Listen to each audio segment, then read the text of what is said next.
Welcome to Success Series.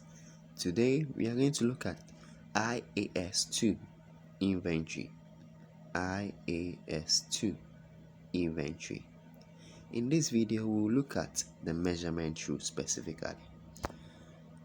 Let's look at the measurement rule. Now, the measurement rule for IAS2 is lower of cost and net realizable value. Lower of cost and net realizable value. Now let's look at the various components of cost and that of net realizable value. Now cost comprises of cost of purchase, cost of conversion, and then any other cost incurred in bringing the inventory to their present location and condition. Whereas the net realizable value, which is NRV for short, is the estimated selling price less the estimated cost of completion less the estimated selling cost. Now let's look at a question on the measurement rule. The question reads: a company has inventory on hand at the end of the reporting period as follows. We have a table there with columns for unit, raw materials, attributable production overhead, attributable selling cost, expected selling price, and then rules for item A and item B.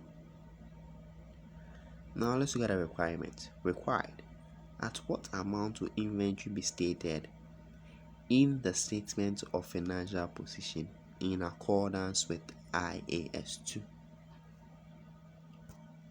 So in this question, we need to identify the component of cost and then the component of net realizable value in order for us to start with our computation. Now, we know the component of cost. We know that cost comprises of cost of purchase, cost of conversion, and then any other cost incurred in bringing the inventory to their present location and condition.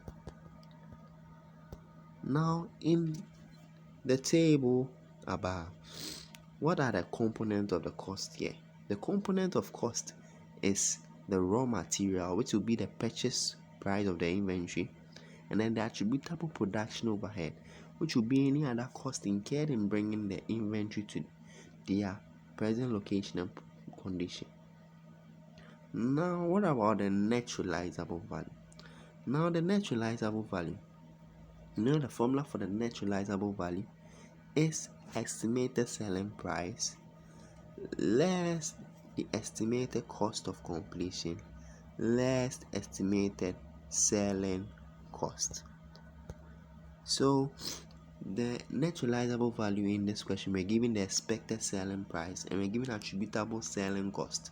Therefore, we just pick the expected selling price and we deduct attributable selling cost in order to get the net realizable value. So the component of cost here is our raw materials and then the attributable production overheads. These are our components of cost. Also, the component of the net realizable value will be the expected selling price less the attributable selling cost. Now let's move on with the computation. So the cost, we know that cost here is the raw materials plus the attributable production overhead. So for item A, its cost is supposed to be the raw material cost, which is the 160, plus its attributable production overhead, which is the 15. So it will be 160 plus 15, which will give us 175. Now the net realizable value for item A is 185 minus 12. 185 minus 12. So 185 minus 12 will give us 173. Now among these values, That's the cost and the net realizable value. We have to pick the lower value. So here the lower value here is what? 173. So we pick the 173 and then we multiply it with the items A unit. So 173 multiplied by items A unit, which will give us 51,900. So it will be 173 multiplied by 300, which will give us 51,900. Moving on to item B. Starting with the cost. The cost for item B will be the raw material cost plus its attributable production overhead. Now the raw material is 50 plus the attributable production overhead, which is 10, and this will give us 60. Now let's move on to the net realizable value. The net realizable value is expected selling price less the attributable selling cost, which will be for item B 75 minus 10, which will give us 65.